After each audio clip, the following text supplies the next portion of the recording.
Des colonnes de fumée et quelques flammes sont encore présentes 48 heures après l'incendie qui a ravagé les 2/4 du marché principal de Batouri. Près d'une cinquantaine de boutiques parties en fumée dans la nuit du 11 au 12 décembre dernier. Dans ces décombres, Mamangon essaie de créer un espace pour son commerce. Moi, j'étais au courant à 4h10. C'est une voisine qui est venue me cogner la porte, me dit qu'il y a l'incendie au marché. Et quand même je suis arrivé au lieu, le marché était déjà brûlé. Donc, surtout mon côté là, je n'ai même pas récupéré même un seul doigt. Ces 3 magasins de bananes plantains ont été tous ravagés par les flammes. À quelques mètres de là, Abdul Fadil, marchand de babouches, se recueille autour des cendres de ses boutiques. Une marchandise d'une valeur de 2 millions, emportée dans sa majorité par des voleurs pendant l'incendie. C'est à 3h10 que j'ai appris que ma boutique était en plein feu. C'est à cette heure-là que j'ai appris l'incendie. Et quand je suis arrivé, j'ai donc constaté que l'incendie a commencé à 1h et aux environs de 2h30, les malfrats ont vidé ma boutique. Parce que quand je suis arrivé, les 2 battants étaient ouverts et à l'intérieur, il n'y avait plus de marchandises. Bon, j'étais fier en ce moment-là en pensant que sur que les connaissances et certains amis ont su sauver ma marchandise. C'est à ma recherche là que j'ai constaté que c'était tout juste les malfrats. Ils sont partis. Dans cette consternation, le maire Oberlin Bélissa est venu apporter son réconfort aux commerçants. Il va d'ailleurs convoquer une réunion d'urgence afin d'explorer les pistes de solutions avec ces populations tout en les invitant à ne plus se précipiter pour des constructions anarchiques, mais juste des tables et parasols déplaçables en attendant une solution définitive. On ne veut pas ça, c'est ça qui a provoqué les flammes là. On ne veut pas ça. Table, parasol. Si Abdul Fadil et Mamangon n'ont pas pu sauver grand-chose de leur commerce, Cédric et Aladi Hassana ont pu sauver quelques marchandises. Maintenant que je quitte du mariage, il y a mes amis là, ils m'ont amené au Qatar. J'étais au Qatar maintenant, je buvais. J'étais avec les amis. Je sors pour aller uriner dehors.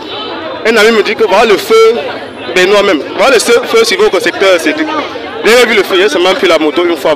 Mais les gars avec qui j'étais, je n'ai même pas dit là où il partait. Je suis venu là, moi, j'ai commencé à retirer mes choses seul. J'ai versé dehors. Donc, de comme même ce que j'ai retiré, je sors et je ne trouve même plus. C'est vraiment alarmant et c'est en mois de décembre. C'est vraiment très catastrophique, monsieur. La marchandise qu'on mettait dehors, il y a eu des voiles de gauche à droite. Bon, les pertes étaient vraiment immenses. Moi particulièrement, je suis vendeur d'alimentation. On compte sur le gouvernement. S'il y a quelque chose à faire pour remonter la morale, l'économie, même l'emplacement. Parce que maintenant, actuellement, on a les difficultés à retrouver l'emplacement même. C'est ça le véritable problème. Si on arrive à retrouver l'emplacement, on peut avoir des fournisseurs qui vont nous fournir. L'origine des flammes reste encore à élucider par les enquêtes en cours. Mais dans ces vidéos amateurs devenues virales sur les réseaux sociaux, l'on peut constater des explosions au cours de l'incendie. Ce qui résulterait de quelques bouteilles de gaz présents dans certains restaurants.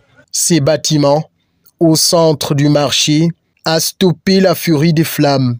Elles auraient attaqué ces côtés ouest du marché et n'en faire qu'une bouchée si ces murs ne s'étaient pas opposés à la fureur des flammes.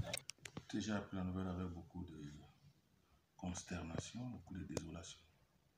J'étais en déplacement quand j'ai appris la terrible nouvelle.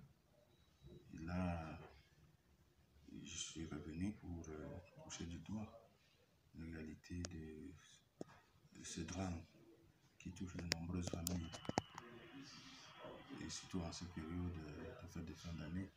Oui, c'était pour réconforter les familles, les victimes, et pour leur dire que voilà, nous devons prendre des dispositions en attendant l'aboutissement des enquêtes, parce qu'il faut bien qu'on sache qu'est-ce qui était à l'origine de ces flammes. Et que maintenant, on prenne des dispositions pour que cela ne se reproduise plus. C'était ça le message. Et de façon rapide, nous allons avoir un séance de travail dans les prochains jours avec les principaux représentants des commerçants sinistrés pour comprendre ensemble, élucider ce phénomène et puis prendre des dispositions pour que les fêtes de fin d'année se passent avec moins de secousses. L'enquête ouverte par les services compétents est en cours. En attendant, les commerçants n'ont que leurs yeux pour pleurer.